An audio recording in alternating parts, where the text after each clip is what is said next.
အားလုံးပဲမင်္ဂလာပါကျွန်တော်ဒီကနေ့ K40 game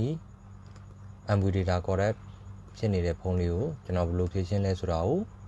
မသိသေးတဲ့ညီငယ်တွေအတွက်ကျွန်တော်ဗီဒီယိုလုပ်လိုက်ရခြင်းဖြစ်ပါတယ်အဲ့တော့အရင်ဆုံးကျွန်တော်တို့သူ့ရဲ့ file နှစ်ခု download ဆွဲပါတယ်အဲ့ဒါကတော့ engineering room ရဲ့ကျွန်တော်တို့ Mifandona ကနေသူ့ရဲ့မူရင်း firmware ရဲ့ download ဆွဲပါတယ်ကျွန်တော်အသုံးပြုတဲ့ tool ကတော့ FB-Flat 2 ရဲ့ DFT Pro ရဲ့အသုံးပြုပါတယ်ဘယ် mode ကနေလောက်တာလဲဆိုတော့ flat mode ကနေလောက်ပါတယ်အဲ့တော့ engineering room download ဆွဲလို့ရပြီသူ့ရဲ့မူရင်း firmware ကို download ဆွဲလို့ရပြီဆိုရင်ကျွန်တော်လုပ်ငန်းစလို့ရပါပြီခြား file နေမလိုပါဘူး engineering room နဲ့သူ့ရဲ့မူရင်း firmware ရှိရင်ရပါတယ်အဲ့တော့ engineering room ကို FB-Flat 2 ကနေ format or download နဲ့ရေးပါတယ်ရေးပြီးသွားတော့ကျွန်တော်တို့ဒုတိယအနေနဲ့သူ့ရဲ့မူရင်း firmware ကို MD1 အမှန်ချစ်ဖြုတ်ပြီးတော့ရေးပါတယ်တတိယအနေနဲ့ကျွန်တော် DFT Pro ကိုအသုံးပြုပြီးတော့ IMEI ရေးပါတယ်